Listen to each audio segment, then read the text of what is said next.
জয় জয় দেবী চরাচর সারে কুচো যোগ শোভিত মুক্তাহারে বীণা রঞ্জিত পুস্তক হস্তে ভগবতী ভারতী দেবী নমস্তুতে।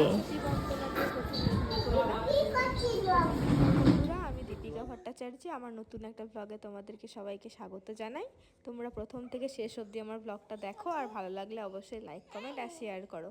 ব্লগটা পোস্ট করতে যদিও বা আমার একটু লেট হয়ে গেল, ভিডিওটা আমি বেশ কয়েকদিন পর পোস্ট করছি, যদিও বা কারণ এই ভিডিওটা একটু এডিট করতে সময় লেগেছে। আর ভিডিওটা এডিট করার পর সরস্বতী পুজো করলাম বাড়িতে, বাট ছোটোবেলার মতো ফিলটা আসলো না। যেমন ছোটোবেলায় আমরা কি সুন্দর কাঁচা হলুদ নিম পাতা মেখে সকালবেলা ঠান্ডা জলে স্নান করতাম, এখন যেন সেই ঠান্ডা ভাবটা আর নেই। কীরকম গরম পড়ে গেছে, চারিদিকে গরম আবহাওয়া বইছে, আর সঙ্গে সঙ্গে ফ্যানও চালাতে হচ্ছে আমাদের। আর ছোটবেলায় আমাদের সরস্বতী পুজোয় স্নান করতেই আমরা ভয় পেতাম। দেখতেই পাচ্ছেন আমার পাশে বসে আছে, কিন্তু ওর সন্দেশের থালাটার ওপরেই নজর আছে একদম।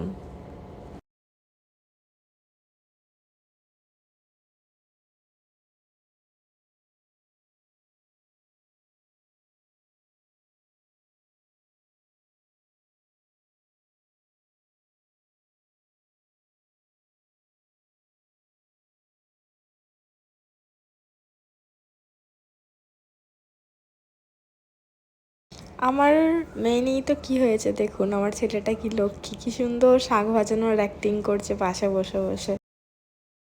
আমি পুজোর জন্য সেরকমভাবে আগে থেকে সেরকম কিছু গোছগাছ করিনি, যেহেতু পুজোটা দুদিন ধরে পড়েছিল। আমি যেদিন পুজো সেদিনকারই ধীরে সুস্থে আস্তে আস্তে পুজোর সমস্ত কিছু উপকরণগুলো সাজিয়ে নিচ্ছিলাম। আর ঠাকুরটা তো আপনারা জানেন কি না জানি না, এটা আগের বছরে আমার মা কিনে এনে দিয়েছে, সেহেতু ঠাকুর কেনার ঝামেলাটা আর ছিল না।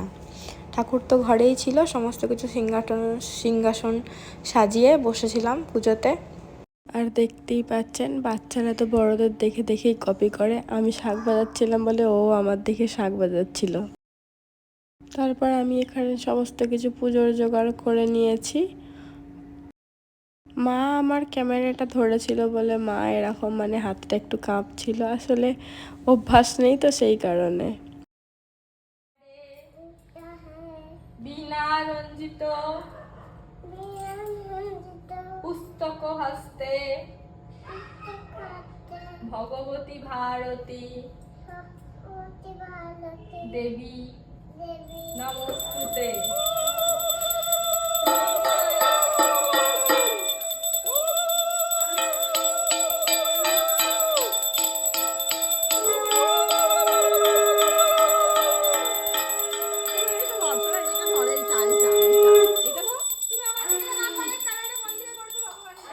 আমি করছি রে, সোনাই বাজা সোনাই বাজা।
শোনা এদিকে মুখটা করা।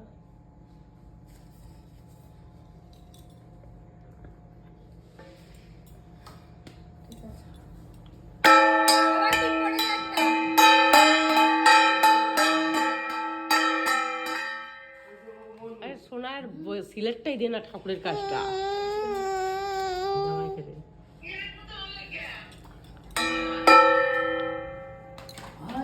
কি গো আসো পটি পড়ি দি আনবে তাই বলে।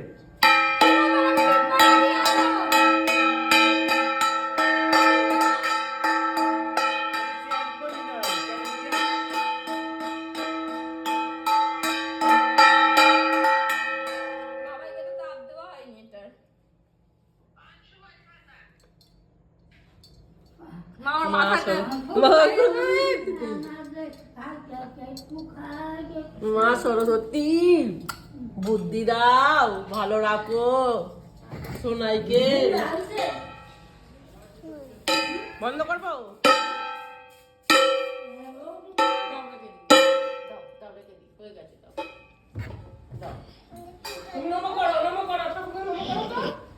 আমার এখানে পুজো শেষ হয়ে গেছে, তো শেষ হয়ে গিয়েছে। ঐতিহ্য দেখুন কিরম সুন্দরভাবে প্রণাম করছে। আমার মা ওকে শিখিয়ে দিচ্ছে এইভাবে প্রণাম করো, ও সে সেইভাবেই ঠিক প্রণাম করছে। ঐতিহ্য এই সময়টার জন্যই অপেক্ষা করছিল মিষ্টি নেওয়ার জন্য, আর এই কাজটা শেষ হয়।